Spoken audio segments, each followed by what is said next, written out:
यो 14औं हप्तामा आउँदाखेरि हामीले सिकेको कुराहरू चाहिँ धेरै कुराहरू हामीले सिकेका छौँ है। इतिहासमा के कस्ता घटनाहरू घटे, कसरी परमेश्वरले इतिहासमा काम गर्नुभयो इत्यादि कुराहरू हामीले हेर्दैछौँ। सो यो 14औं एपिसोडमा पनि यहाँहरू सबैलाई म स्वागत गर्न चाहन्छु। परमेश्वरले आजको क्लासमा हामी सबैलाई अझै बढ्ता मात्रामा बुझ्नलाई, मण्डली इतिहासबाट केही कुराहरू सिक्नलाई सहायता गर्नुभएको होस्। हामीले 14औं हप्ता अहिले विशेष गरी यो जुन यो युगमा हामी छौँ, जुन युग चाहिँ मण्डली अत्यन्तै महान भएर गएको एउटा एकदम प्रोस्पर भएर गएको एउटा युगमा हामी छौँ। विशेष गरी जब हामी 11औंदेखि 14औं शताब्दीको कुरा गर्छौँ, मण्डली चाहिँ एकदम वृद्धि भएर गएको थियो फाइनेन्सियल्ली है, भौतिक र आर्थिक क्षेत्रमा, अनि संसारमा पनि एकदमै ठुलो पकड बनाउनलाई सफल भएको अवस्था यो समय हो।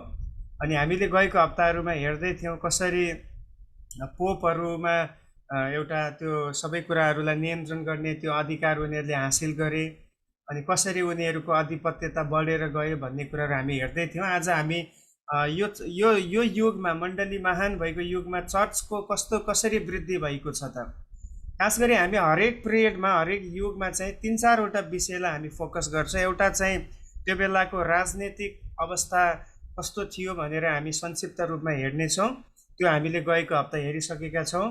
अनि दोस्रोमा चाहिँ त्यो बेलामा के कस्ता कुराहरू अझै थालनी भए, खास गरी चर्चबाट के कस्ता नयाँ नयाँ कुराहरूको थालनी भए, के कुराहरू प्रोग्रेस भयो भन्ने कुराहरू पनि हामी हेर्दछौँ। अनि तेस्रो चाहिँ मण्डली कुन कुन ठाउँमा कसरी बढ्यो भन्ने कुराहरू हामी हेर्दछौँ, र साथै मण्डलीमा के कस्ता चुनौतीहरू आए, के कस्ता समस्याहरू मण्डलीले सामना गर्नु पर्यो भन्ने इत्यादि विषयहरू चाहिँ हामी हरेक युगमा हामी त्यो 4-5वटा मुख्य पोइन्टहरूलाई फोकस गर्छौँ। अनि मण्डली विस्तारको कुरा गर्दाखेरि हामी पश्चिमी भेगमा मण्डली कसरी बढ्यो त है। 12औं र 13औं शताब्दीमा पश्चिमी मुलुक युरोपमा ख्रिस्टियन विश्वासले मानिसहरूको मन जितेको थियो। अब हामीले बुझिसक्यौँ पश्चिमी र पूर्वीय भन्ने बित्तिकै हामी बुझिहाल्छौँ होइन, किनभने 1054मा चाहिँ 1054 एडीमा मण्डली चाहिँ पूर्वीय र पश्चिमी गरेर विभाजित भएको छ। अनि यो दुवै क्षेत्रमा अलग अलग डक्ट्रिनहरूलाई उनीहरूले फलो गर्छ। यो दुवै क्षेत्रमा अलग अलग उनीहरूको तरिकाहरू छन् सेवाहरू चलाउने।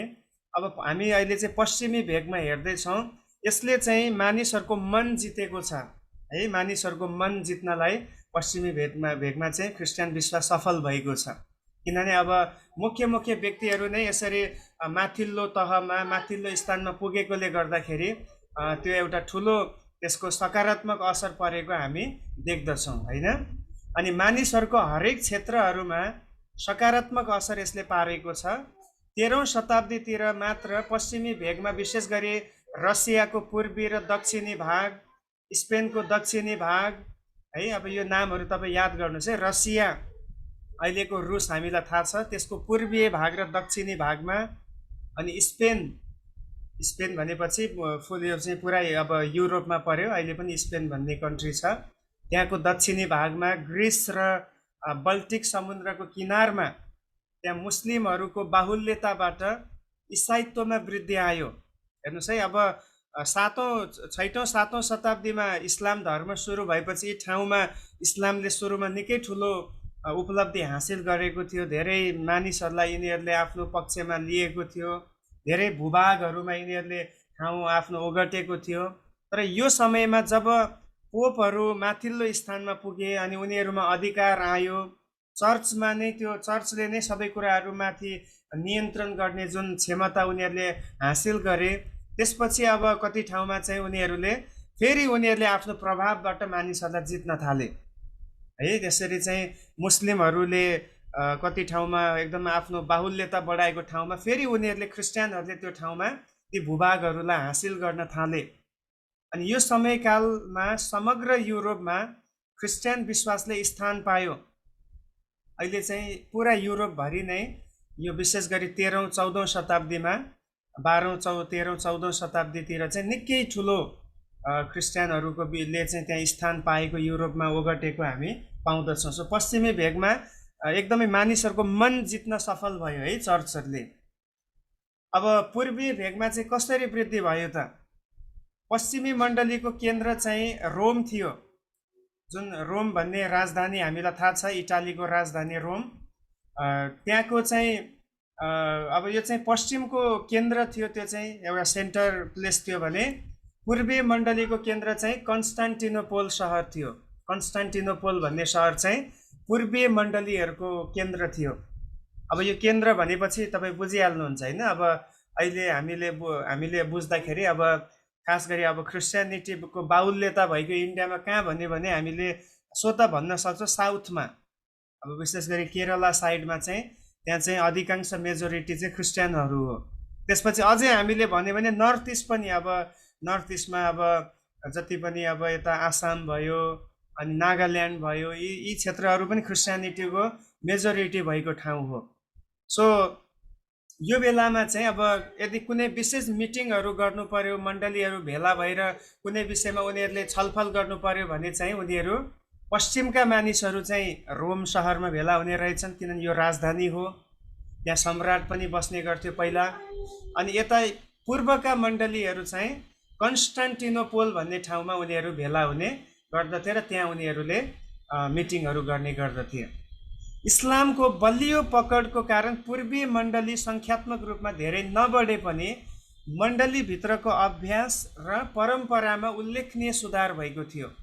अब यो पूर्वीय मण्डलीमा चाहिँ अझै पनि इस्लाम धर्मले यानि कि मुस्लिमहरूले त्यहाँ धेरै ठुलो पकड बनाएको थियो। पश्चिमी भेगमा चाहिँ बिस्तारै बिस्तारै उनीहरूको प्रभाव घटेर गयो। त्यसमा अहिले पनि हामी देख्छौँ पश्चिमी भेगमा खास मुस्लिमहरू छैन, तर पूर्वीय भेगहरूमा चाहिँ अझै पनि यो समयमा पनि र पछि पनि मुस्लिमहरूको चाहिँ बाहुल्यता त्यहाँ बढेको र उनीहरूको प्रभाव त्यहाँ भएको हामी पाउँदछौँ। त्यसमा मण्डली सङ्ख्यात्मक रूपमा त्यति बढेन पूर्वीय मण्डलीहरू, तर मण्डलीभित्रको जुन एउटा अभ्यास छ, सेवा सङ्गतिहरू चलाउने कुराहरू छन् है, अनि त्यहाँको परम्परागत कुराहरू छन्, त्यस्तो कुरामा चाहिँ पूर्वीय मण्डलीले धेरै ठुलो सुधार हासिल गरेको हामी पाउँदछौँ। खास गरी बाइबललाई धेरै भाषाहरूमा अनुवाद गर्ने कार्य यो पूर्वीय मण्डलीहरूमा भएको थियो है, जसले गर्दा मानिसहरू आफ्नो विश्वासप्रति चनाखो भए।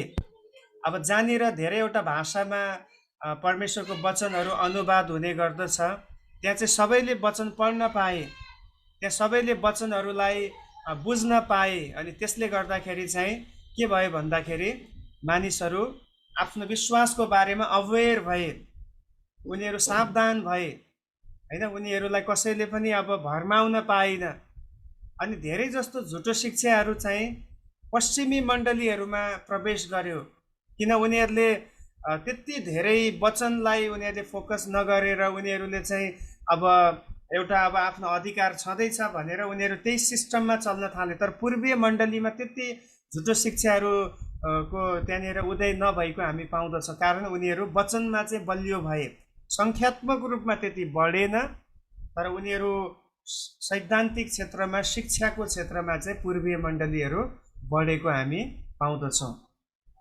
सन् 1252 देखि 55 सम्ममा मध्य एसियामा छरिएर रहेका मङ्गोलियनहरू धेरै मात्रामा क्रिस्चियन भएका थिए भने 1350 सम्ममा त झन् 250 जना बिसपहरू नै यो मङ्गोलियन जातिबाट भए रे।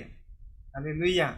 हेर्नुहोस्, मङ्गोलियनहरू उनीहरू धेरै चाहिँ अब बुद्धिस्टहरू हुने गर्छन् मङ्गोलियनहरू, अनि अरू ताओ भन्ने धर्महरू मान्ने गर्छन् है, अनि कन्फ्युसियन भन्ने धर्महरू उनीहरूले मान्ने गर्छन्। तर यस्तो समूहबाट पनि यसरी धेरै सङ्ख्यामा उनीहरूले प्रभुलाई चिन्न थाले। त्यति मात्र होइन, 1350 आउँदाखेरि त 250 जना बिसपहरू खडा भइसकेको थियो। अनि यी मङ्गोलहरू चाहिँ घुमन्ते भई विभिन्न ठाउँहरूमा बसाइ सराई गर्दै युरोपका भूभागहरूमा पनि उनीहरू पुगे है। अब यो मङ्गोलियनहरू चाहिँ के गर्थे भने अङ्ग्रेजीमा नोमाड्स भनिन्छ। नोमाड्स भनेको चाहिँ उनीहरूको एउटा निश्चित उनीहरूको वासस्थान हुँदैन, उनीहरू चाहिँ बसाइ सराई गर्दै गर्दै विभिन्न ठाउँहरूमा घुम्दै त्यहाँ बस्दै त्यहाँ केही वर्ष बिताउने, फेरि अर्को ठाउँमा जाने, त्यसरी घुमन्ते भई हिँड्नेहरू।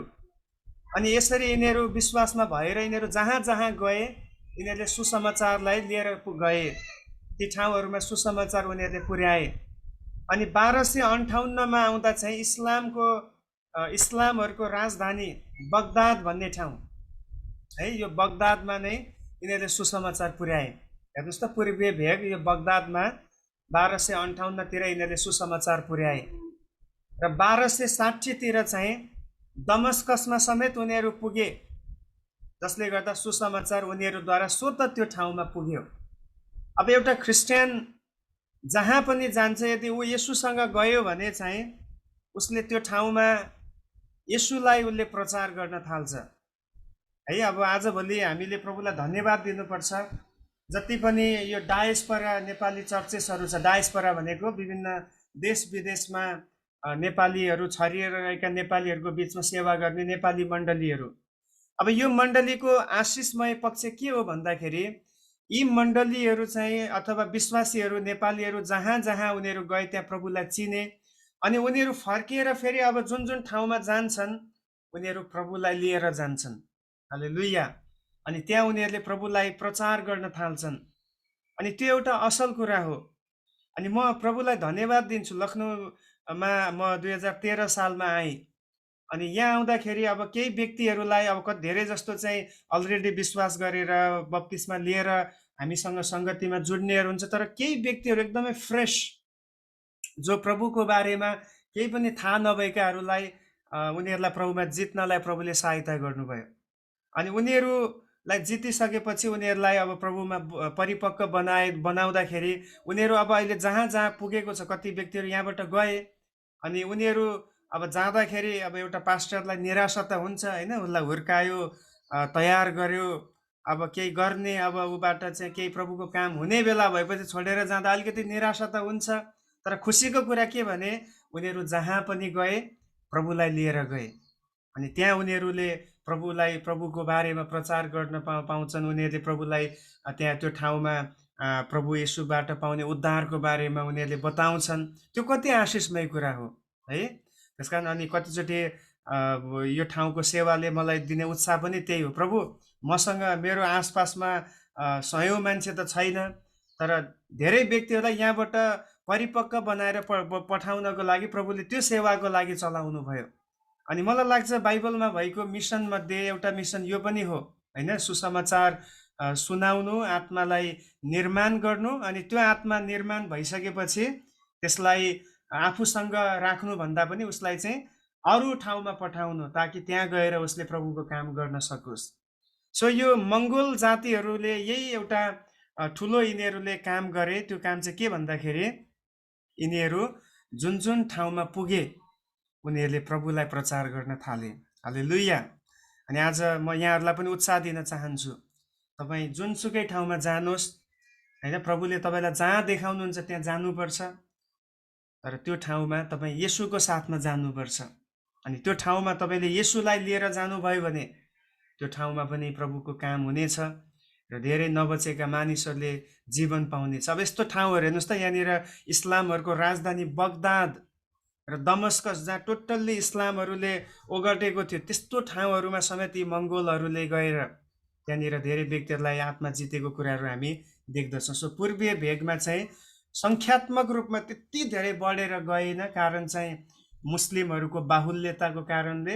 तर उनीहरू के भए, शैक्षिक क्षेत्रमा, खास गरी वचनको कुराहरूमा, भित्री मण्डलीभित्रका सेवकाईको अभ्यासका कुराहरूमा चाहिँ उनीहरूले सुधार गरेको हामी पाउँदछौँ। नेक्स्टमा हामी जानेछौँ। अब इसाई र इस्लाम बीचको क्रुसेडबाट भएका केही फाइदाहरू है, benefits of the crusades between the Christian and Islam. अब बीचमा चाहिँ इसाई र इस्लामको बीचमा धेरै, अब यो क्रुसेड भन्ने जुन शब्द छ अङ्ग्रेजीबाट आएको यो शब्द क्रुसेड भनेको चाहिँ एक किसिमले एउटा सैद्धान्तिक युद्ध भनौँ न होइन, एउटा युद्ध, एउटा पवित्र युद्ध भनिन्छ, होली वार पनि भन्न सकिन्छ यसलाई।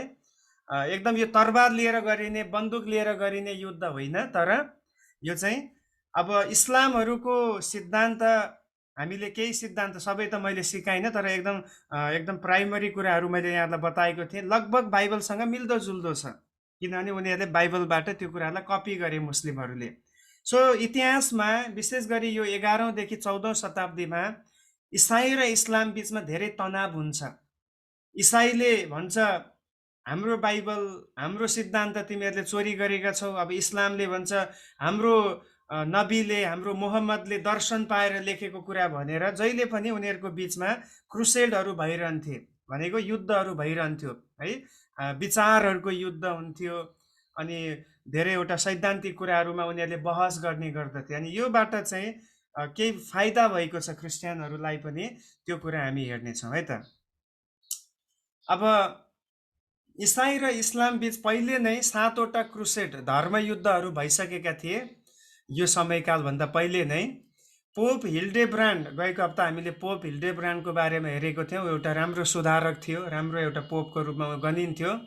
यो पोप हिल्डेब्रान्डले पनि इस्लामहरूको विरोध गर्दै आएका थिए। खास गरी जति पनि पोपहरू जब उनीहरूले अधिकार पाए, उनीहरूले एउटा काम के गरे भन्दाखेरि इस्लाम धर्मलाई धेरै उनीहरूले विरोध गरेको थियो। किनभने यिनीहरूले जति पनि कुराहरू छ यिनीहरूले चाहिँ हाम्रो बाइबलबाट कपी गरेर ल्याएको छ, तर बाइबललाई यिनीहरूले विरोध गर्छ, बाइबल पढ्नेहरूलाई पनि यिनीहरूले सताउने गर्छन् भनेर चाहिँ पोपहरूले निकै उनीहरूको विरोध गर्दै आएका थिए। 1095मा पोप अर्बन भन्ने दोस्रो पोपले चाहिँ सबै क्रिस्चियनहरूलाई एक भएर यो धार्मिक युद्धमा आउनलाई आदेश दिएका थिए। अब कुनै न कुनै समस्या आइसकेपछि मण्डलीमा एकता आउने गर्छ हैन। अब अहिले पनि हामी धेरैचोटि भारतको चर्चहरूमा हेऱ्यौँ भने एक किसिमले अलिकति एकता छ। किन भन्दाखेरि अलिकति सतावट आएकोले गर्दाखेरि हामी एक हुनुपर्छ, हामी एक भएर हाम्रो अगाडि भएको समस्यालाई हामीले सामना गर्नुपर्छ, हामी एक भएर चाहिँ लड्नुपर्छ, खडा हुनुपर्छ, आवाज उठाउनुपर्छ भनेर अहिले लागि परेको छ। सो त्यो समयमा मुस्लिमहरूले जुन प्रकारले सतावट ल्याउँदाखेरि, मुस्लिमहरूले क्रिस्चियनहरूलाई विरोध गर्दाखेरि चाहिँ यो पोप अर्बनले चाहिँ एकदमै क्रिस्चियनहरूलाई एक भएर अब मुस्लिमहरूको विरोधमा हामी जानुपर्छ, यिनीहरूलाई हामीले खण्डन गर्नुपर्छ भनेर उनले एक किसिमले आदेश दिन्छन्। अनि धार्मिक युद्धको कारण केही वर्षसम्म क्रिस्चियनहरूको लागि निकै सङ्घर्षमय समय पनि भयो। अब त्यहाँनिर कतिजना अब वैचारिक के अरे यो विचारको जुन युद्ध भए तापनि कतिचोटि अब त्यहाँ भनाभन हुने कुराहरू, कतिचोटि फेरि मुस्लिमहरू भनेको फेरि लडाइँ गर्नको निम्ति, हात उठाउनको निम्ति उनीहरू अग्रसर हुने कारणले उनीहरूले कतिचोटि हात पनि उठाए। कतिचोटि पूर्वीय भेगको मण्डलीहरूमा चाहिँ निकै अब मण्डलीहरूलाई सताउने, मण्डलीहरू के अरे ध्वस्त गर्ने कामहरू पनि यिनीहरूले त्यो समयमा गरेको हामी पाउँछौँ। त्यसले गर्दा कति क्रिस्चियनहरूको लागि धेरै गाह्रो समय पनि यो समय भएको थियो। अनि केही स्थानहरूमा हार भए तापनि अन्तमा क्रिस्चियनहरूको निम्ति फाइदा भएको पाइन्छ।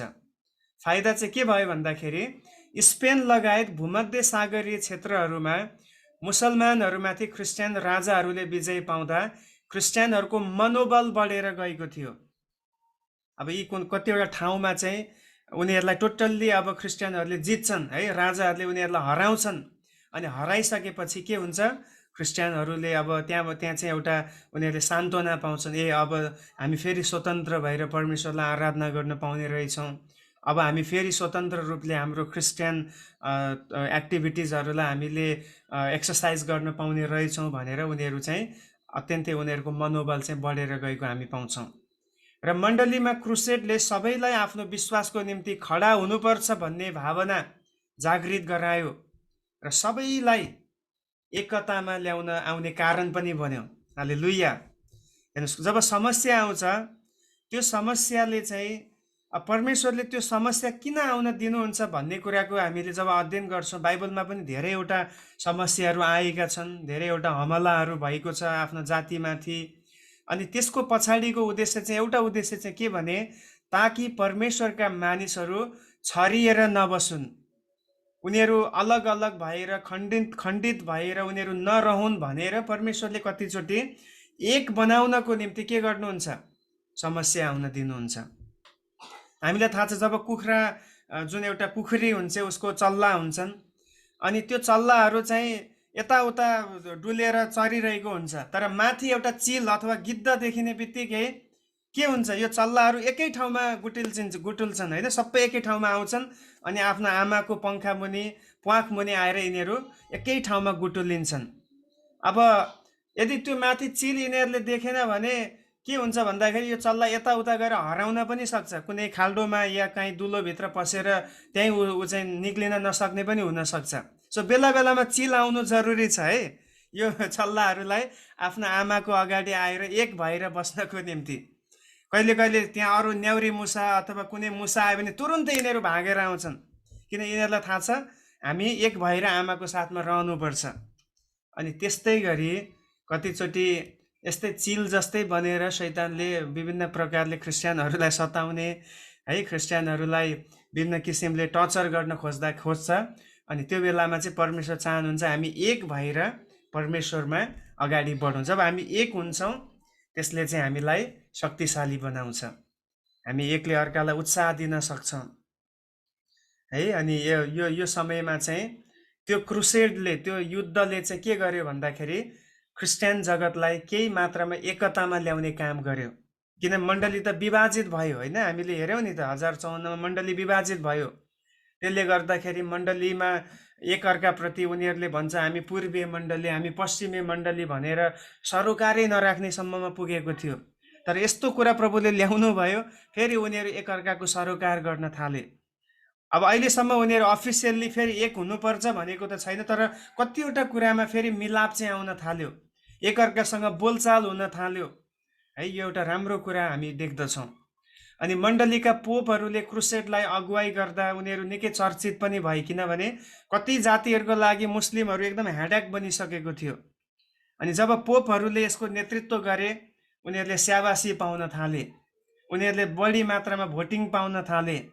पोपहरूले कुन नियतले गरे भन्ने कुरा हामी त्यतातिर नजाउँ, तर उनीहरूले जुन नियतले गरे तापनि अब मानिसहरूले चाहिँ पोपहरूलाई निकै सराहना गरेको, अनि मुस्लिमहरूको त्यो जुन प्रभावबाट आफ्नो देशलाई, आफ्नो जातिहरूलाई स्वतन्त्र गर्नको निम्ति गरेको कदमले उनीहरूलाई निकै चर्चित बनाएको हामी इतिहासमा पाउँदछौँ। नेक्स्ट स्लाइडमा हामी जाउँ है। जागृतिको लहर। पोपहरूद्वारा मण्डलीमा केही सुधारको कदमहरू चालिएकोले पनि अब सबैमा आशाको मुना पलाएको थियो। अब मान्छेहरूलाई लाग्न थाल्यो ए पोपहरूले राम्रै काम गर्ने रहेछन्, किन यिनीहरूले हाम्रै भलाइको लागि, मण्डलीकै आशिषको लागि यिनीहरू लागि परेको छ भनेर उनीहरू चाहिँ अगाडि बढ्दै थिए। अब केही क्षेत्रमा पोपहरू गलत थिए, अनि कतिवटा पोपहरू चाहिँ गलत नै भए, उनीहरूको नियत नै गलत थियो, उनीहरूको तरिका नै गलत थियो। तर धेरै पोपहरूले सुरुमा उनीहरूले निकै राम्रो प्रकारले मेहनत गरेर आफ्नो जिम्मेवारीलाई उनीहरूले निर्वाह गरेको हामी पाउँछौँ, र मण्डलीलाई बलियो बनाउनको निम्ति उनीहरू लागि परेको पनि हामी देख्छौँ। यो कालखण्डदेखि नै सुधारवादी आन्दोलनको प्रारम्भ समेत भएकोले अनि यस युग मण्डलीका लागि सुनौलो युग नै भन्नुपर्दछ है। अब यहाँ पोपहरूद्वारा नै सुधारको निम्ति कदम चालिएको छ। अब हामी अर्को हप्ताको क्लासदेखि हामी सुधारको युगमा जान्छौँ, जहाँबाट फेरि अब सुधारको मुभमेन्ट सुरु हुन्छ होइन, प्रोटेस्टेन्ट मुभमेन्ट सुरु हुन्छ। यसको सुरुवात चाहिँ अहिले पोपहरूले नै गर्न थालेको छ। केही गलत कुराहरूलाई उनीहरूले सुधार्नको निम्ति कदमहरू चालेको छ। त्यसकारण पनि यो समयलाई सुनौलो युग भनिएको हामी पाउँछौँ इतिहासमा। यस मध्य युगमा मण्डलीमा जागृति ल्याउने मुख्य व्यक्तिहरू चाहिँ दुईवटा समूह छन् है। यो तपाईँले टिप्नुहोस्, डोमिनिकन भन्ने एउटा समूह छ, डोमिनिकहरू, र अर्को चाहिँ फ्रान्सिस्कन, फ्रान्सिस भन्ने हुन्छ, त्यो चाहिँ फ्रान्सिस्कन भनिन्छ। डोमिनिकहरू र फ्रान्सिस्कनहरू नै हुन्। यिनीहरूले चाहिँ मण्डलीको जागृतिको निम्ति यिनीहरू लागि परेको छ। क्रिस्चियन इतिहासमा यिनीहरू फायर्स भनेर चिनिन्छन्, फ्रायर्स है, फ्रायर्स भनेर चिनिन्छन्, जसको जीवनशैली येशू ख्रिस्टको जस्तै देखिन्थ्यो। भनाइको अर्थ यो समूहकाहरूले चाहिँ के गर्न थाले भने यिनीहरूले चाहिँ कसरी हुन्छ मण्डलीलाई हामीले बलियो बनाउनुपर्छ, कसरी हुन्छ हामीले मण्डलीभित्रको सेवा सङ्गतिलाई हामीले जागृत गर्नुपर्छ, कसरी हुन्छ हामीले मण्डलीलाई सांसारिक प्रभावबाट सुरक्षित गर्नुपर्छ भनेर यिनीहरू चाहिँ येशू ख्रिस्टको जस्तै जीवनशैलीमा यिनीहरू अगाडि बढेको, समाजमा उनीहरूले सेवा पुर्याएको हामी देख्छौँ।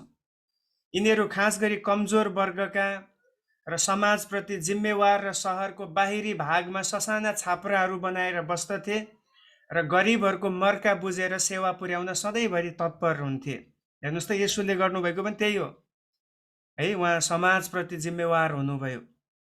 अनि उहाँ चाहिँ एकै ठाउँमा, विशेष गरी उहाँ सिटीभित्र उहाँले अर्बन मिनिस्ट्रीलाई त्यति फोकस गर्नु भएन येशूले, तर उहाँले चाहिँ गाउँहरूमा उहाँ बढी जानुभयो। त्यसो भने यो समूहले पनि के गर्यो, येशू ख्रीष्टको जस्तै शैली अपनायो। सहरको बाहिरी भागहरूमा जहाँ मानिसहरूको आबादी धेरै छ, त्यस्तो ठाउँहरूमा यिनीहरू गए। यिनीहरूले आफ्नो लागि एकदम पक्का पक्का घरहरू, सिमेन्टेड घर बनाएनन्, सानो सानो पुरानो नियमको चाहिँ तम्बुहरू बनाएर यिनीहरू बस्न थाले यो समूहहरू, ताकि यिनीहरू बढी समय सेवामा फोकस गर्न सकियोस् भनेर। र यिनीहरूले टोटल्ली गरिबहरूको लागि यिनीहरूले निकै ठुलो सेवा पुर्याएको हामी पाउँछौँ, जसले गर्दा मण्डलीमा जागृति आएको छ। हामी अब हेर्नेछौँ डोमिनिकनहरू भनेको को हो वास्तवमा। सन् 1172मा फ्रान्सको दक्षिणी पश्चिम भागमा सन्त डोमिनिक जन्मे है। 1172 एडीमा फ्रान्सको दक्षिण पश्चिम भागमा सन्त, अब सन्त भनेको चाहिँ पछि उसलाई दिएको नाम हो डोमिनिक, उनको नामै डोमिनिक, त्यही डोमिनिकबाट डोमिनिकहरू भयो होइन, उनलाई पछि सन्त भनियो। अब उनी मण्डलीका पुरोहित थिए। पहिला उनी चाहिँ मण्डलीको पुरोहित भनेको, अब मण्डलीको अब क्याथोलिकहरूले चलाउने भाषा चाहिँ फादर भन्छ होइन, फादर थिए, प्रिस्ट थिए। ख्रिस्टको निम्ति कडा अनुशासनको जीवन उनले यापन गरे। अनि उनले 1215तिर केही घरहरू बनाए, आफ्ना अनुयायीहरूलाई त्यहीँ राखी ख्रिस्टको निम्ति आत्मिक हुनलाई तालिम दिए। हेर्नुहोस् है, 1215 एडीमा उनले के गरे भन्दाखेरि केही घरहरू उनले बनाए, अनि उनले त्यो घरहरूलाई चाहिँ ट्रेनिङ सेन्टर बनाए, जहाँ धेरै उनको पछि लाग्नेहरू अनि उनको अधीनमा भएकाहरूलाई उनले तालिम दिन सकुन्, ताकि उनीहरू प्रभुको सेवामा खडा हुन सकुन्। सन् 1277मा उनीहरूको सङ्ख्या बढेर 400 परिवार भएको थियो। हालेलुया। एकजनाले यो मुभमेन्ट सुरु गर्यो है, एकजनाबाट डोमिनिकले यो कुरा सुरु गर्यो। तर हेर्नुहोस् त, लगभग उनले 1215मा त्यो मुभमेन्ट सुरु गरे, 77मा आउँदाखेरि अब 400 परिवारहरू भइसके उनले देखाएको बाटोमा हिँड्नेहरू। अब उनले देखाएको बाटो भनेको के हो?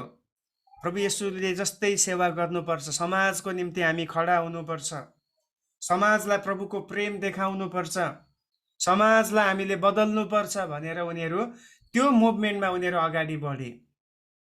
अहिले 400 परिवार पुगे र मानिसहरूलाई परम्परागत शिक्षाहरूबाट अलग भई नयाँ बाइबलीय शिक्षा दिए, जो मण्डली जागृतिको निम्ति अग्रसर भए। अनि चाहिँ परम्परागत शिक्षाहरू भनेको चाहिँ अब कतिवटा ट्रेडिसनल कुराहरू हुन्छ नि होइन। अब विशेष गरी कतिवटा चर्चहरूमा हामी विशेष गरी जति पनि यो अर्थोडक्स चर्चहरू छ, पूर्वीय भेगहरूमा भएको कतिवटा चर्चहरूमा ट्रेडिसनल कुराहरू बढेको छ। त्यहाँ चाहिँ अब भनौँ एउटा बच्चा जन्मिने बित्तिकै उसलाई पानी छर्केर उनलाई शुद्ध गरिन्छ, त्यो ट्रेडिसन हो। अनि त्यसपछि त्यहाँनिर चर्चहरूमा कसले प्रार्थना गर्न पाउँछ, कसले पाउँदैन, कसले पुलपिटमा गएर बोल्न पाउँछ पाउँदैन, त्यो सबै परम्परागत रूपमा पहिलादेखि जे चल्दै आएको छ त्यही तोकिएको हुन्छ। त्यहाँ केही पनि कुरा उनीहरूले नयाँ गर्दैन, केही पनि कुरा उनीहरूले प्रभुको अगुवाई खोज्दैन यो ट्रेडिसनल चर्चहरूमा चाहिँ है। अनि उनीहरूको एउटा सिस्टम हुन्छ, त्यो सिस्टमलाई मात्रै उनीहरूले फलो गर्छ। तर यो समूहले चाहिँ त्यस्तो प्रकारको ट्रेडिसनल कुराहरूलाई बरु त्यसलाई ब्रेक गरेर हामी चाहिँ बाइबलीय हुनुपर्छ, हामी चाहिँ बाइबलले हामीलाई भने जस्तै पवित्र आत्माको अगुवाई खोजेर उहाँले हामीलाई भनेको कुरा सुनेर त्यसअनुसार जिउनुपर्छ भनेर त्यसरी उनले मानिसहरूलाई जागृत गराए।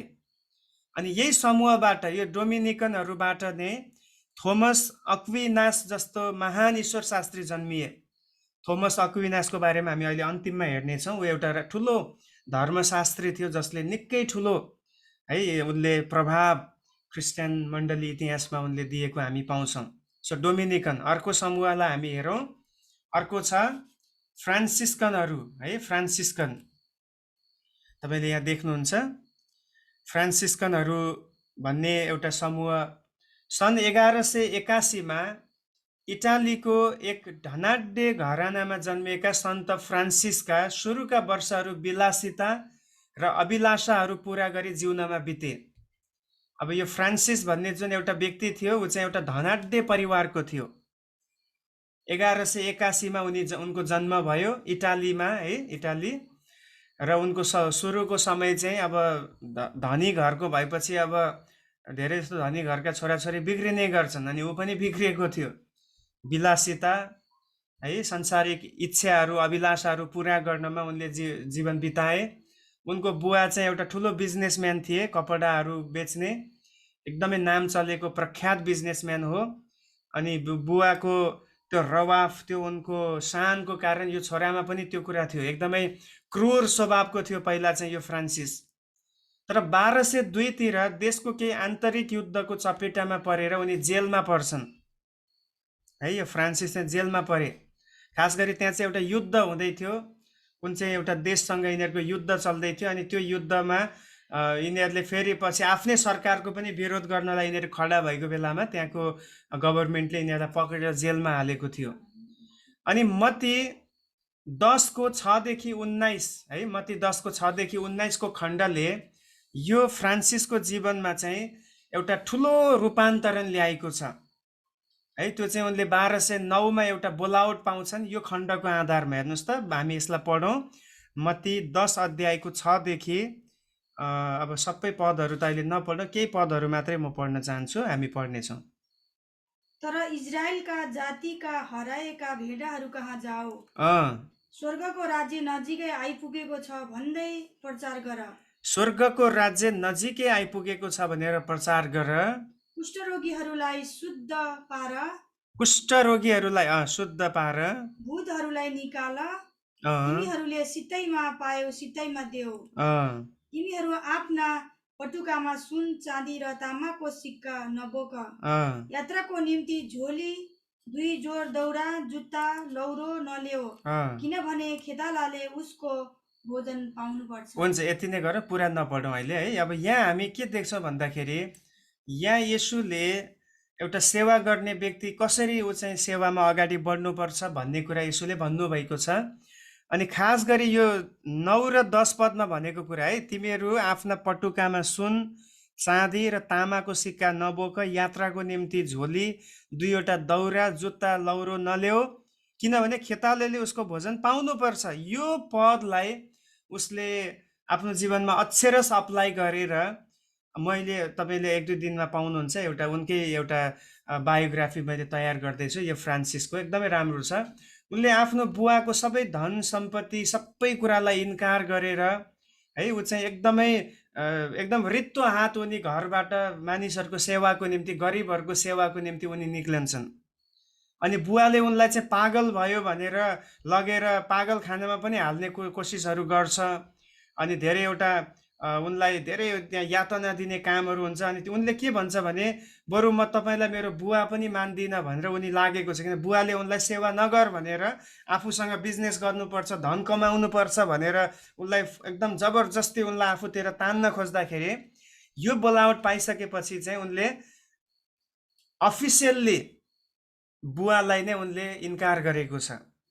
अनि पछि गएर एउटा पोपले उनलाई साथ दिन्छन्, त्यो पोपलाई उनले आफ्नो आत्मिक बुवा मानेर त्यो बुवाको अधीनमा ऊ बसेर जिएको छ। अनि एउटा राम्रो चेलाको एउटा उदाहरण यहाँ के देख्छौँ भने, बुवाले उनलाई लगभग, बुवा चाहिँ एकदमै धनाढ्य भएकोले एउटा रिलिजियस क्रिस्चियन मात्रै थियो, उसले केही प्रभुको बोलावटलाई ध्यान दिँदैन थियो। तर अब फ्रान्सिसलाई प्रभुले बोलाउनु भएपछि बुवाले उनलाई निकै त्यहाँ सताएको छ सेवा गर्न नदिनको निम्ति। पागल भयो भनेर पुरा बाहिर फैलाएको छ त्यो कुरा। अनि त्यस्तो भएपछि बरु उनले म बुवालाई नै इन्कार गर्छु, तर प्रभुले दिएको बोलावटलाई म इन्कार गर्दिनँ भनेर एउटा साँचो चेलाको भूमिका उनले आफ्नो जीवनमा निर्वाह गर्यो है। अनि फ्रान्सिस चाहिँ सानैदेखि नेतृत्वको खुबी भएकोले बोलावट पछि छिटै नै एक समूह उनले तयार गरे, जसले युरोपका गरिबहरू, कमजोर, असक्षम, बिरामी र तल्लो स्तरकाहरूलाई सेवा पुर्याए। खास गरी कुष्ठरोगीहरूलाई उनले धेरै ठुलो सेवा पुर्याएको छ फ्रान्सिसले। र उनले एकदमै छोटो समयमा धेरै समूह उनले तयार गरे। पछि गएर धनी र उच्च तहकाहरूले पनि यो अभियानमा साथ दिए है, यो अभियानलाई उनीहरूले पनि सपोर्ट गरे। र सन् 1219 मा उनी मिस्रमा मुस्लिम सुल्तानलाई पनि उनले सुसमाचारद्वारा जित्नको निम्ति त्यो ठाउँमा मिस्रमा उनी गए। सुल्तान है, त्यहाँको सम्राट भनौँ न, त्यो सुल्तानलाई पनि उनले सुसमाचार सुनाउन उनी गए। अनि अन्तमा 3 अक्टोबर 1226मा आफू जुन मण्डलीमा उनले बोलावट पाएका थिए त्यही ठाउँमा भएकोमा बेलामा उनले प्रभुमा विश्राम पाए। अनि उनी पछि हजारौं व्यक्तिले यो अभियानलाई उनीहरूले अगाडि बढाएको हामी पाउँछौँ। सो अब तपाईँले बुझ्नुभयो, यता डोमिनिकनहरू र यता फ्रान्सिस्कनहरू, यो दुईटा समूहले यस्तो भ्रष्ट भएको समयमा, विशेष गरी 13औं र 14औं शताब्दीमा मण्डली जागृतिको निम्ति उनीहरूले त्यहाँ कदम चालेको र मुभमेन्ट सुरु गरेको हामी पाउँदछौँ। नेक्स्टमा हामी जानेछौँ।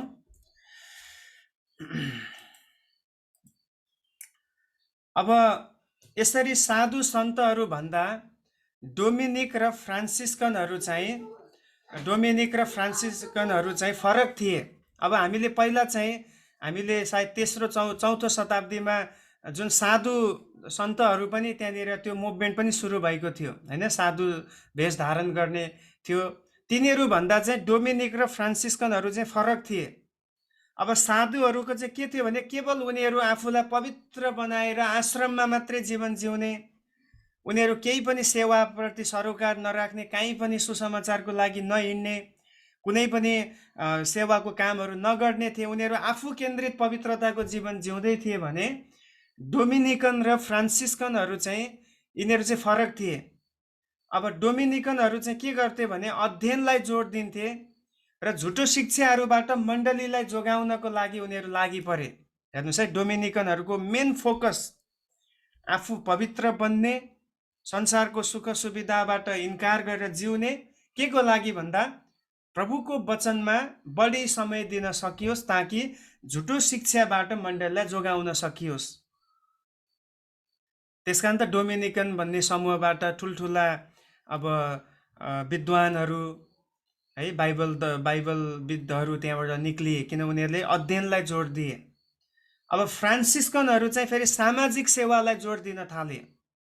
अलग अलग बोलावट छ है, डोमिनिकनहरूको बोलावट अलग छ प्रभुबाट, फ्रान्सिस्कनहरूको अलग छ। यिनीहरू चाहिँ अघि हामीले हेरौँ, समाजमा भएका कमजोर वर्गहरू, कुष्ठरोगीहरू, अनि जोहरू विभिन्न किसिमका बिमारीहरूबाट सताइएका छन्, त्यागिएका छन्, यस्तोको बीचमा यिनीहरू सेवाको लागि टोटल्ली यिनीहरू होमिएको हामी पाउँछौँ। सन् 1217 सम्ममा जर्मनी, हङ्गेरी र स्पेनमा धेरै फ्रान्सिस्कनहरू भए र यी दुवै समूहबाट रोमन क्याथोलिक मण्डलीबाट मिसनेरीहरू खडा भए।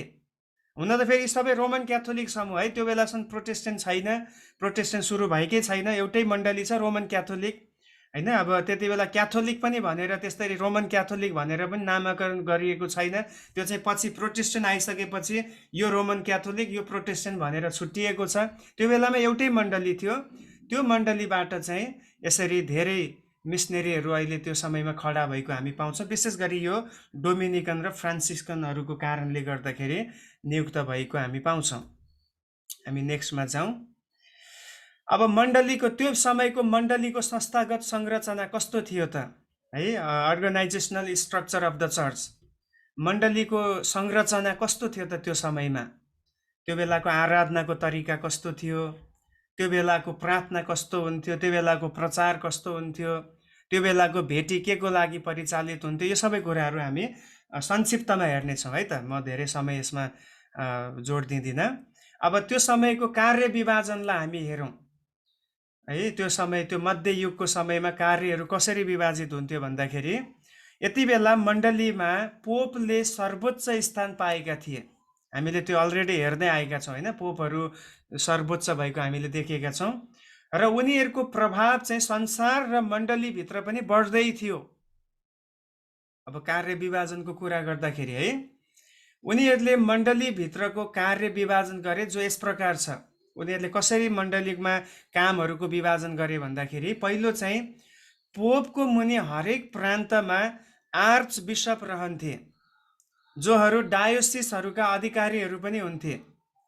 अब सबैभन्दा हेडमा पोप हुने गर्छ त्यसपछि त्यो पोपले चाहिँ हरेक प्रान्तको मण्डलीहरूलाई सञ्चालन गर्नको निम्ति, एउटा मण्डली होइन, त्यो प्रान्तभरि भएका समग्र मण्डलीहरूलाई नियन्त्रण गर्नलाई, तिनीहरूमाथि त्यहाँनिर लिडरसिप दिनको निम्ति चाहिँ पोपहरूले आर्च बिसपहरूलाई खडा गरेको हुन्थ्यो।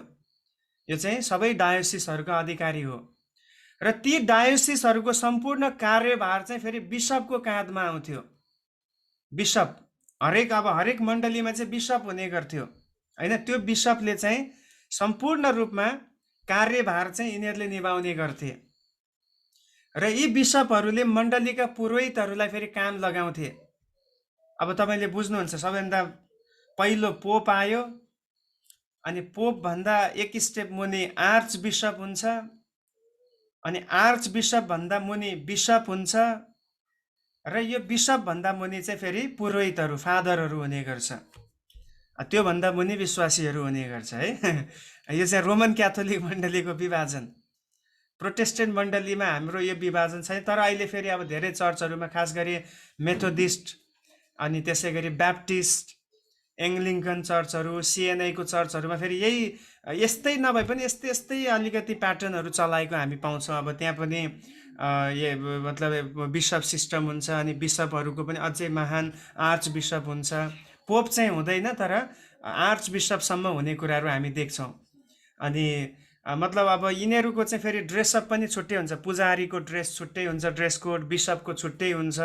अब जस्तै अब आर्मीहरूको, पुलिसहरूको जुन एउटा त्यहाँ उनीहरूलाई जुन त्यहाँ लगाइदिन्छ, त्यसले चिनिन्छ नि कि उसको खुकुरी छ कि त्यहाँ तारा छ कि कतिवटा तारा छ, के छ, त्यो ऱ्याङ्क उनीहरूको फित्ताले चिनाए जस्तै यो बिसपहरू, आर्च बिसप, पोप, पुरोहितको पनि उनीहरूको त्यो फित्ता हुन्थ्यो, यति लामो झुन्डाउँथ्यो। त्यसमा चाहिँ अब अलग अलग डिजाइन हुन्छ, त्यसले उनीहरूलाई चिनाउँथ्यो यो चाहिँ पोप हो, यो चाहिँ आर्च बिसप हो, यो चाहिँ बिसप हो, यो चाहिँ पुरोहित हो भनेर त्यसरी चिनाउँथ्यो। यो सबै विकृतिहरू है, यो बाइबलीय कुरा होइन। किनभने मैले फेरि पनि भनिसकेँ, हामी नयाँ नियममा कुनै पनि डिभिजन छैन, कुनै पनि अलग हायरार्किकल भन्नाले माथिदेखि तलसम्म अलग अलग डिभिजनका कुराहरू हामी पाउँदैनौँ है। हामी सबैजना समान छौँ, हामी सबैजना ख्रिस्टमा पुजाहारी गिरीको रूपमा हामी चुनिएका छौँ भनेर बाइबलले हामीलाई सिकाउँछ। सो यो सबै कुराहरू चाहिँ त्यो समयको कार्य विभाजन चाहिँ यसरी हुने गर्थ्यो। नेक्स्टमा हामी जाउँ। अब मण्डलीको अनुशासन, त्यो बेलामा कस्तो अनुशासन थियो त मण्डलीभित्र?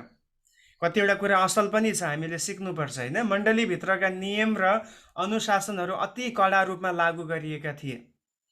अब अहिले जस्तो होइन, त्यो बेलामा एकदम स्ट्रिक्ट हुन्थ्यो चर्चभित्र।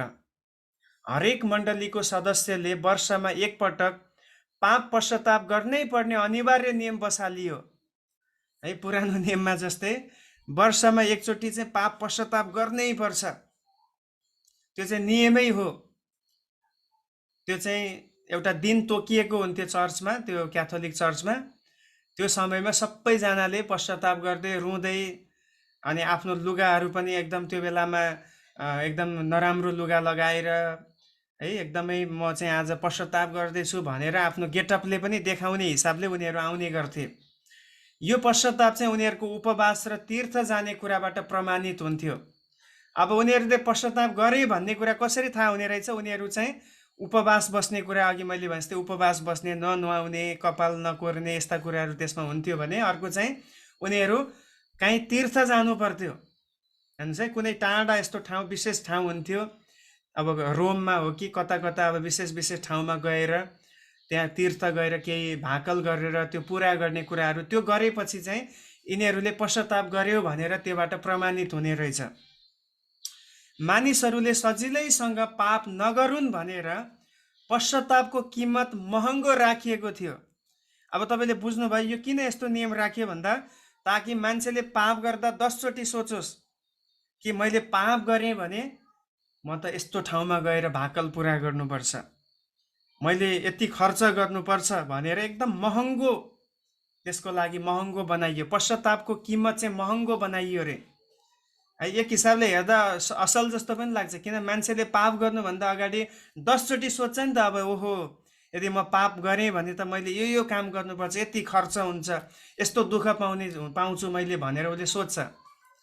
तर पनि पाप गर्नलाई कसले रोक्न सक्छ होइन? जतिसुकै महँगो खर्च राखोस्, पापको ज्याला मृत्यु हो भनेर थाहा हुँदा हुँदै त मान्छे पाप गर्छ भने पैसा खर्च गर्ने कुरा त किन नगरोस्।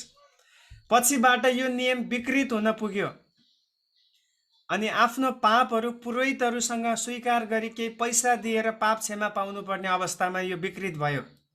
अब हेर्नुहोस् त बिस्तारै बिस्तारै के भयो, एउटा व्यक्तिले वर्षमा एकचोटि पाप क्षमा पाउनलाई गएर पैसा दिनुपर्ने भयो मण्डलीको फादरलाई।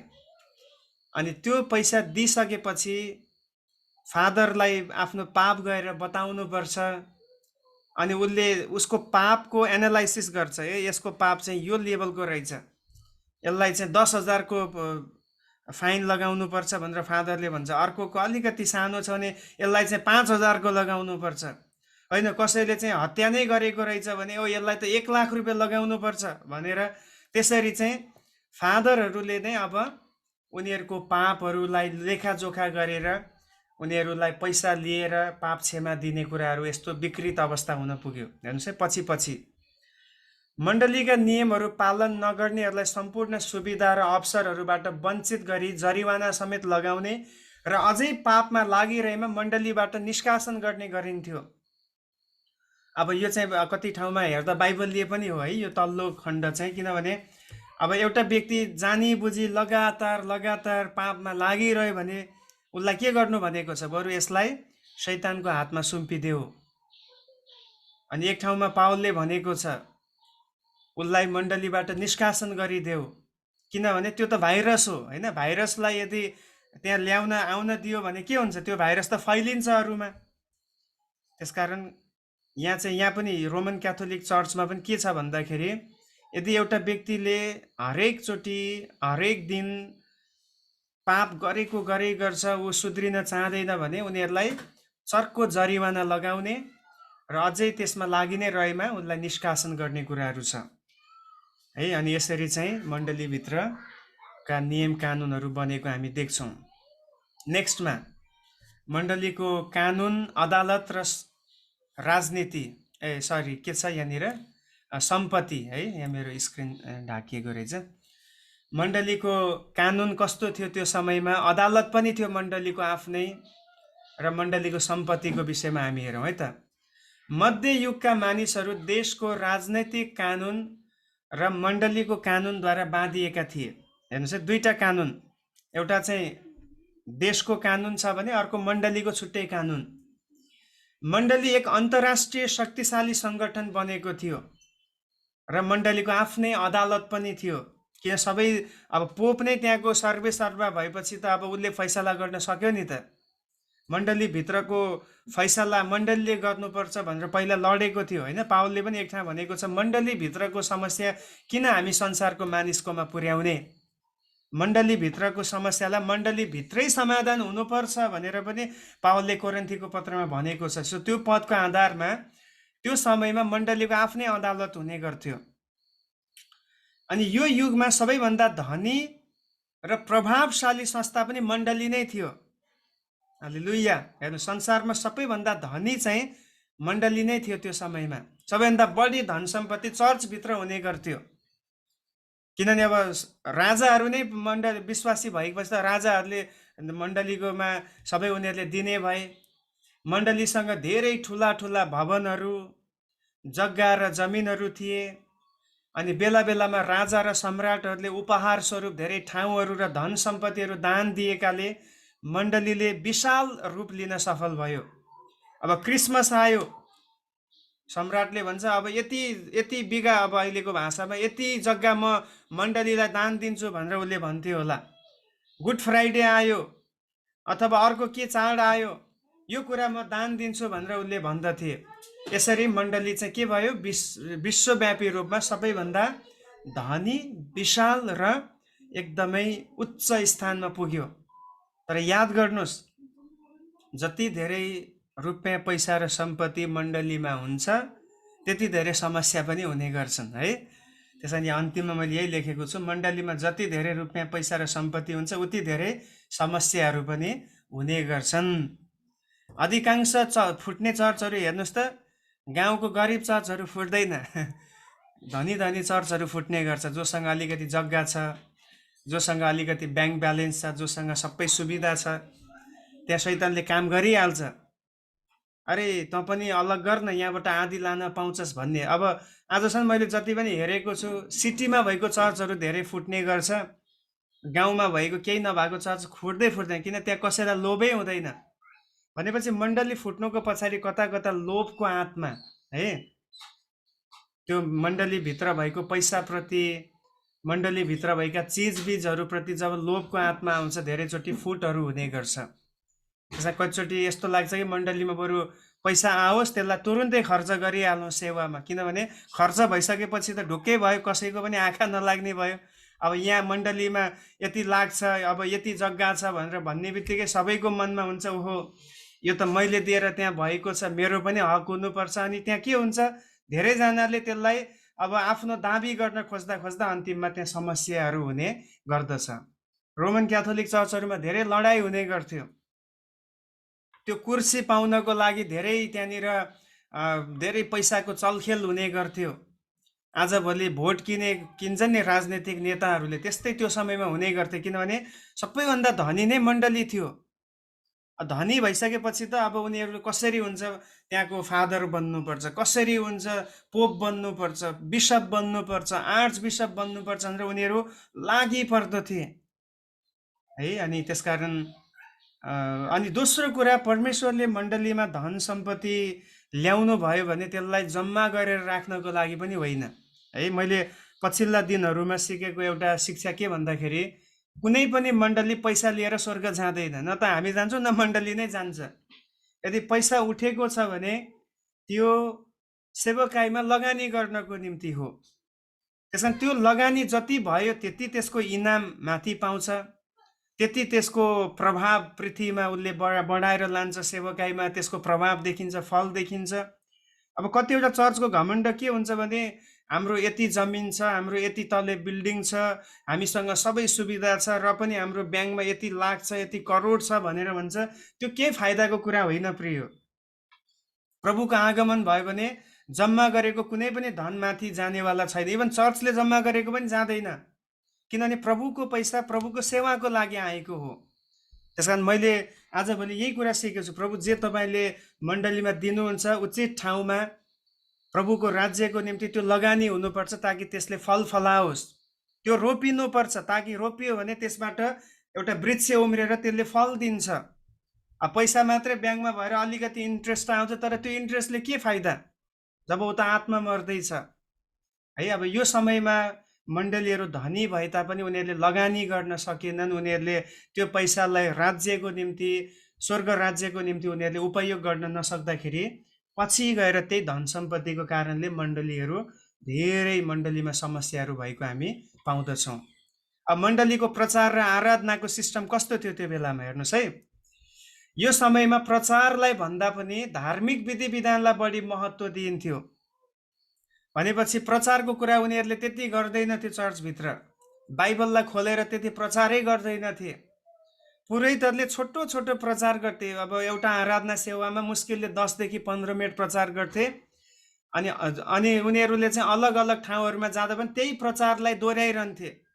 लखनऊको चर्चमा पनि त्यही, भोलि दिल्लीमा गयो भने त्यही प्रचार, उता नेपालमा गयो भने त्यही प्रचार, अर्को नयाँ उनीहरूले तयार गर्दैन्थे। किन नयाँ गर्नलाई त बाइबल पनि त पढ्नु पर्यो, नयाँ प्रचार त गर्नलाई त प्रचारको लागि समय पनि त दिनु पर्यो। उनीहरूले त्यो गर्दैनथ्यो। अनि उनीहरूले चाहिँ हरेक कुरालाई लेखेर राख्ने गर्थे। त्यो लेखेर राखेको कुरा पढेर सुनाउने हो, त्यही हो प्रचार भनेको त्यो समयमा। अनि बढी चाहिँ विधि विधान हुन्थ्यो। विधि विधान चाहिँ थुप्रै हुन्थ्यो। क्यान्डल जलाउने हुन्थ्यो, खुट्टा धुने हुन्थ्यो, प्रभु भोज खाने हुन्थ्यो, सबै विधि विधान एकदम हुन्छ, तर प्रचार हुँदैन थियो। प्रचारै नभएपछि छुटकारा कहाँबाट हुने? प्रचारै नभएपछि मान्छे कहाँबाट परिपक्व हुने? मान्छेले कहाँबाट प्रभुको गुणलाई आफ्नो जीवनमा धारण गर्ने? हेर्नुहोस् है, त्यसरी यो मण्डलीहरू यस्तो भयो। आज पनि कतिवटा मण्डलीहरू हुन्छ, आराधनामा घन्टौँ बिताउँछ, प्रचारमा मात्र 15 मिनट, 1.5 घन्टा चाहिँ भजन गाएर सक्छ। अनि प्रचारको समय कति भन्यो भने 15 मिनट मात्र। 15 मिनटमा कहाँबाट के प्रचार गर्ने? कमसेकम एउटा वचन बोल्नको लागि 30 देखि 40 मिनट आवश्यक छ। यदि 40 मिनट भयो भने मात्रै एउटा खण्डलाई राम्रोसँग व्याख्या गरेर त्यहाँको कुरा मानिसहरूको दिमागमा, मानिसहरूको जीवनमा पुर्याउन सक्छ। 15 मिनटमा कहाँबाट के प्रचार गर्ने? अब फेरि अरू सेवाहरूमा त ठिकै छ, अब घरेलु सङ्गतिहरूमा 15-20 मिनट ठिक छ, तर आराधना सेवामा पनि मैले कतिवटा मण्डली देखेको छ, गीत भजन चाहिँ घन्टौँ गाउँछ, एकदमै के गीत गाइरहन्छ, यसले गाउने त्यसले गाउने, यो गीत गाउने त्यो गीत गाउने, त अन्तिममा प्रचार कति भन्यो भने 10 देखि 15 मिनट आराधना सेवामा है। अनि यिनीहरूको चाहिँ त्यस्तो हुन्थ्यो, त्यो समयमा पनि त्यो कुराहरू थिए। ल्याटिन भाषामा यिनीहरूले आफ्नो प्रचारहरू छापेको हुन्थ्यो, त्यो अरू सबैले पढ्न नसक्ने, बुझ्न नसक्ने कुराहरू हुँदथ्यो। अनि सन्तहरूको अरू के थियो त्यहाँको कुराहरू, जस्तै सन्तहरूको आराधना गर्ने प्रथा हटेन, बरु अझै तीव्र रूपमा बढ्दै गयो। सन्त भनेको saint Peter, saint Thomas, saint John होइन, यस्तोलाई त्यहाँनिर अझै बढावा दिएर आराधना गर्ने कुराहरू त्यो चर्चहरूमा हुँदै गए। मरियमलाई दैविक मान्यता नदिए तापनि एक महान दयालु र विशेष स्त्री र आमाको रूपमा लिएर आराधना पूजा गर्ने चलनहरू मण्डलीमा सुरु भयो त्यो समयमा। यस्तो यो समयदेखि आएको थियो। अब मरियमलाई पनि विशेष एउटा स्थान दिएर उनलाई त्यहाँ सम्मान दिने कुराहरू। अब अन्तिम आजको पोइन्ट यति नै छ, त्यसपछि हामी सक्छौँ। अब सुनौलो युगका ईश्वर शास्त्री है, यो सुनौलो युगमा मण्डली महान मात्र बनेन, तर बौद्धिक क्षेत्रमा चाहिँ के विकास भएर के ईश्वर शास्त्रीहरूले क्रिस्चियन विश्वासलाई संसारमा सर्वमान्य बनाउन 5 जना विशेष विद्वानहरूले महत्त्वपूर्ण भूमिका खेलेका छन्। त्यो मध्ये एउटा इटालीका अन्सेल्म भन्ने छन्, अर्को फ्रान्सका अबेलार्ड भन्ने छन्, मिलन इटालीका पिटर लम्बार्ड भन्ने छन् है, जर्मनीका अल्बर्ट द ग्रेट र इटालीकै थोमस अक्विनास भन्ने छन्। यिनीहरूले चाहिँ एकदमै विशेष गरी मण्डलीलाई सैद्धान्तिक रूपमा शिक्षाको क्षेत्रमा धेरै ठुलो यिनीहरूले योगदान पुर्याएको छ। अनि यी 5 मध्ये अझै ठुलो योगदान पुर्याउने चाहिँ थोमस अक्विनासको बारेमा हामी संक्षिप्त रूपमा हामी हेरौँ है त। थोमस अक्विनास चाहिँ सन् 1225 इटालीको मन्टे क्यासिनोमा जन्मेका थिए। उनी रोमन क्याथोलिक सम्प्रदायका महान दार्शनिक र ईश्वर शास्त्रीको रूपमा उनी चिनिन्छन् है। उनी चाहिँ एउटा ठुलो दार्शनिक र एउटा ठुलो थियोलोजियन, ईश्वर शास्त्रीको रूपमा उनी चिनिन्छन्। अहिले पनि उनको नाम धेरै प्रख्यात छ। उनले बेनेडिक्ट र डोमिनिकनहरूको आश्रमबाट शिक्षा हासिल गरे। अघि डोमिनिक भन्ने समूह तपाईँले बुझ्नुभयो, जसले शिक्षाको निम्ति मानिसहरूलाई ट्रेनिङ दिनलाई भवन बनाएर मानिसहरूलाई ट्रेन गरेको थियो। त्यो आश्रमबाट यो थोमस अक्विनास भन्ने व्यक्तिले उनले ट्रेनिङ पाएका थिए। उनी ठुलो ज्यान गरेका, मोटो घाटो, कम बोल्ने तर धेरै सोच्ने गर्दथे। विद्वानहरूले धेरै बोल्दैनन्, धेरै सोच्ने गर्छन् है। अब थोमस अक्विनास भन्ने व्यक्ति पनि कम बोल्ने अनि धेरै सोच्ने गर्दथे। अब बोल्ने कुरामा किन यिनी विद्वानहरूले कम गर्छ भन्दाखेरि, किन बोल्दाखेरि धेरै शक्ति जाने गर्छ। अब फाल्तुको कुराहरू किन बोलेर आफ्नो शक्ति खर्च गर्ने, बरु असल कुरा सोचेर त्यसलाई हामीले केही एउटा रूप दिन सक्यो भने त्यसले अरूलाई आशिष पुग्छ भन्ने कुराहरू उनीहरूले सोच्ने गर्छ है। आजभोलि हामीले पनि सिक्नुपर्छ। हामी धेरैचोटि नचाहिने कुरामा, जहाँ हाम्रो बोल्नुको कुनै अर्थै छैन त्यहाँ पनि हामी बोले गर्छौँ। जहाँ हाम्रो बोलीको भ्यालु नै छैन त्यहाँ धेरै बोलेर के फाइदा। त्यसमा हामी पनि कतिचोटि सोच्नुपर्छ, कम बोल्ने बरु धेरै सोच्ने, धेरै अरू अध्ययन गर्ने, धेरै विचार गर्ने गर्यो भने त्यसले चाहिँ धेरै फाइदा पुग्छ। उनी शान्त स्वभावका थिए, सम्पन्न घरको व्यक्ति उनी थिए। सबै सुविधाहरूलाई त्यागेर उनी पूर्णकालीन सेवामा लागे र अन्तर्राष्ट्रिय स्तरको सेवकाईमा उनी बढे है। उनी पनि एकदम धनाढ्य परिवारको थिए, तर त्यो सबै सुविधालाई उनले छोडेर के गरे भन्दाखेरि प्रभुको सेवामा पूर्ण रीतिले उनी समर्पित भएर उनी अगाडि बढे। उनले 3 जना पोपहरूको सल्लाहकार बनेर सेवा पुर्याए। अब पोपहरूको पनि सल्लाहकार भनेपछि हामी बुझ्न सक्छौँ उनी कति शिक्षित र कति बुद्धिमानी व्यक्ति थिए भन्ने कुरा त्यहाँबाट हामी बुझ्छौँ। सल्लाहकार भनेको चाहिँ जहिले पनि म्याच्योर व्यक्तिलाई बनाइने गरिन्छ हैन। पोपहरूको लागि सल्लाह दिन सक्ने, काउन्सेलिङ गर्न सक्ने, उनीहरूलाई चाहिएको बेलामा सुधार गर्न सक्ने व्यक्ति भनेपछि उनी अत्यन्तै बुद्धिमान थिए भन्ने कुरा हामी त्यहाँबाट बुझ्छौँ। उनले धेरै बाइबलका पुस्तकहरूको टिप्पणी र सिस्टमेटिक थियोलोजी नामक एक महत्त्वपूर्ण विषयमा उनले लेखेर मण्डली जगतमा ठुलो योगदान उनले पुर्याएका छन्। विशेष गरी यो सिस्टमेटिक थियोलोजी भनेर जुन यहाँ शब्द आएको छ, यो चाहिँ अहिले पनि अब बिटिएस गर्दाखेरि, एमडिभ गर्दाखेरि, अहिले मेरो सिस्टमेटिक थियोलोजी मेरो एउटा टपिक चल्दैछ, त्यसमा यही थोमस अक्विनासले लेखेको, त्यो समयमा लेखेको पुस्तक अहिले हामीले अध्ययन गर्दैछौँ। त्यहाँ चाहिँ सिस्टमेटिकल्ली परमेश्वरीय ईश्वर शास्त्रीय विषयहरू त्यहाँ उनले ल्याएको छ। अनि यो एकदमै चर्चित पुस्तक हो यो सिस्टमेटिक थियोलोजी। अहिले पनि, अहिलेको समयमा पनि हेर्नुहोस् त, त्यो बेलामा 13औं शताब्दीमा लेखिएको पुस्तक अहिलेको समयमा 21औं शताब्दीमा पनि त्यो मान्छेहरूले पढ्छ, त्यहाँबाट धेरै डक्ट्रिनका कुराहरू सिकाउने गर्दछ। पछि धेरै डोमिनिक र अरू समूहहरूले पनि यही टिप्पणीलाई ईश्वर शास्त्रीय शिक्षाको निम्ति प्रयोग गरे र आज पनि धेरै सेमिनारीहरूमा यो पुस्तकलाई आधार मानेर पढिने गरिन्छ। भनेपछि यति ठुलो उनले योगदान दिए। सन् 1880मा उनलाई, अब 1880 भनेपछि त उनी मरिसकेको थियो, उनको अब नाम छैन होइन, तर पछि गएर उनको योगदान देखेर, उनको विशेष गरी शिक्षाको क्षेत्रमा उनको लगानी देखेर चाहिँ मण्डलीको प्याट्रोन भनेर उनी घोषणा गरिए। प्याट्रोन भन्नाले मण्डलीलाई जोगाउने व्यक्ति, मण्डलीलाई संरक्षण गर्ने व्यक्ति। आज एउटा संरक्षकको रूपमा उनी त्यस बेलामा घोषणा भए 1880मा आएर। हेर्नुहोस्, यो हो उपलब्धि भनेको, यो हो एउटा साँचो लेगसी भन्छ नि, एउटा छाप छोड्ने भन्छ नि, यो हो। त्यो समयको मानिस मात्र होइन, तर हामीले गरेको कामले आउनेवाला नेक्स्ट जेनेरेसनले पनि त्यो कुरालाई सम्झिन सक्नु पर्यो, त्यसको प्रभावमा उनीहरू आउनु पर्यो, त्यसले उनीहरूलाई आशिष पुर्याउनु पर्यो। अनि त्यो चाहिँ प्रभुले हामीलाई पनि बनाउन चाहनुहुन्छ। यदि हामी साँच्चै नै परमेश्वरको बोलावटलाई थाहा गरेर हामी अगाडि बढ्यौँ भने हाम्रो सेवकाईले सायद हामी मात्र आशिष नहौँला, तर आउनेवाला पुस्ता आशिषित हुनेछ। अनि एउटा राम्रो छाप, एउटा लेगसी हामी छोड्नलाई सफल हुन्छौँ। अब यो थोमस अक्विनास भन्ने व्यक्तिले यस्तो एउटा छाप छोडे। 1880मा आउँदा उनलाई प्याट्रोन भनेर उनी घोषणा भएको हामी पाउँदछौँ। नेक्स्ट अन्तिम यो हो। यसरी यस युगमा मण्डली महान बन्यो, तर सफलताले शिथिलता ल्याउँछ भने जस्तै मण्डलीभित्र मनमानीपन र आत्मिक शिथिलता आई हुनुपर्ने मिलाप र जागृति चाहिँ हुन सकेन जति पहिलो शताब्दीमा थियो। त्यसैले मण्डलीभित्र सुधारको खाँचो पर्यो, जो अर्को पाठदेखि हामी अध्ययन गर्नेछौँ है। अब नेक्स्टमा चाहिँ हामी अर्को खुड्किला चढ्नेछौँ, जहाँ चाहिँ हामी मण्डली सुधारको युगमा पुग्छ, जहाँ धेरै कुराहरूबाट सुधार भएको छ, हामी त्यो विषयमा हेर्नेछौँ।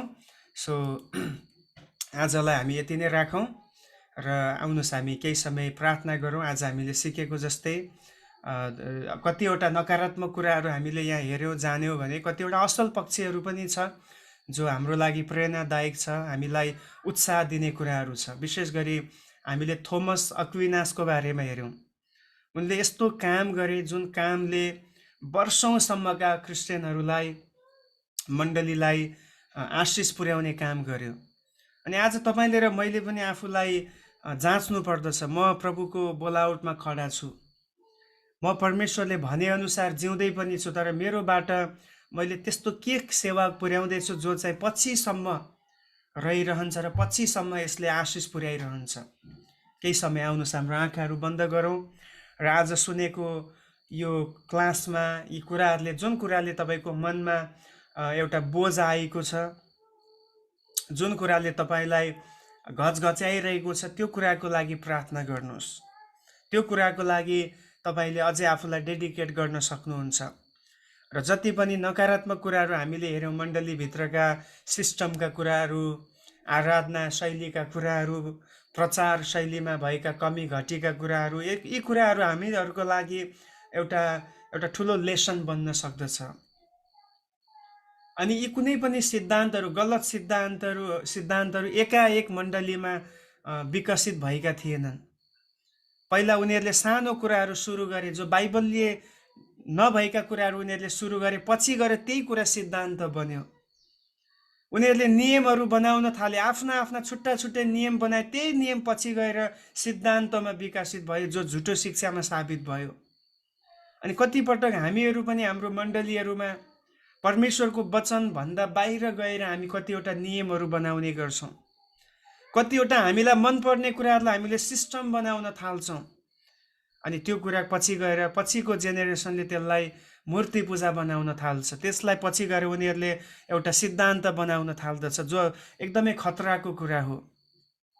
हामी होसियार हुनुपर्छ। मैले गर्ने एक एक कुराहरू बाइबलसँग सम्बन्धित छ कि छैन, बाइबलको धरातलमा यो कुरा उभिएको छ कि छैन भन्ने कुरा हामीले हरेकचोटि जाँच्नु पर्दछ। प्रियो, जुनसुकै क्षेत्रमा होस्, हाम्रो आत्मिक जीवनमा पनि होस्, हाम्रो सेवकाईको क्षेत्रमा होस्, हाम्रो सम्बन्धका कुराहरूमा होस्, हाम्रो हरेक क्षेत्रमा हामीले डिल गर्ने हरेक कुराहरूमा बाइबल सम्बद्ध भएका कुराहरू मात्रै हामी त्यसलाई अप्लाई गर्न सकौँ। अन्यथा पछि यसले धेरै ठुलो विकृतिहरू ल्याउन सक्ने सम्भावना हुँदछ। जसरी यी मण्डलीहरूमा विकृति आयो, यी मण्डलीहरू एकाएक यिनीहरू गलत शिक्षामा पुगेको होइन, तर उनीहरूले सुरुवातमा सानो सानो कुराहरूलाई नजरअन्दाज गरेर उनीहरूले त्यो कुराहरूलाई अपनाए, त्यसलाई ठाउँ दिए। त्यसले गर्दाखेरि पछि यसले भयङ्कर ठुलो रूप लिन पुगेको थियो। आज हामी यी कुराहरूदेखि जोगिनु पर्दछ। हामी चाहिँ शुद्ध, एफिसीको पत्रमा भने जस्तै शुद्ध, चाउरी नपर्ने, दाग नलागेको एउटा तेजस्वी मण्डली हामी बन्नु खाँचो छ। अनि यो चाहिँ भवनको कुरा होइन, तर तपाईँको र मेरो व्यक्तिगत जीवनको कुरा। हामी प्रभुको अगाडि त्यस्तो बनिनुपर्छ। उहाँले यस्तो मण्डली खोज्दै हुनुहुन्छ, यस्तो हृदय उहाँले हेर्दै हुनुहुन्छ, जो साँच्चै नै छल रहित छ, कपट रहित छ, धोकाधारी नगर्ने छ, सत्यताको निम्ति जिउँदछ, सत्यको बेल्ट लगाएर जिउँदछ। प्रिय, आज तपाईँ र म कतिको यसमा हामी खडा हुन सकेका छौँ? हाम्रो कुनै पनि धोकाधारीको कुराले त्यसले स्थायित्व पाउँदैन, त्यसले नराम्रो रूप लिएर आउनेछ। तर अहिलेदेखि नै, सानो कुरादेखि नै हामी सत्य हुन सिकौँ। सानैदेखि नै हामी बाइबलको कुरालाई अक्षरशः पालना गर्न सिकौँ। त्यसले ठुलो प्रभाव हाम्रो जीवनमा र हामीले गरेको सेवाले अरूको जीवनमा ल्याउन पाउनेछ। आज साँझको समयमा प्रभु, हामी तपाईँलाई धन्यवाद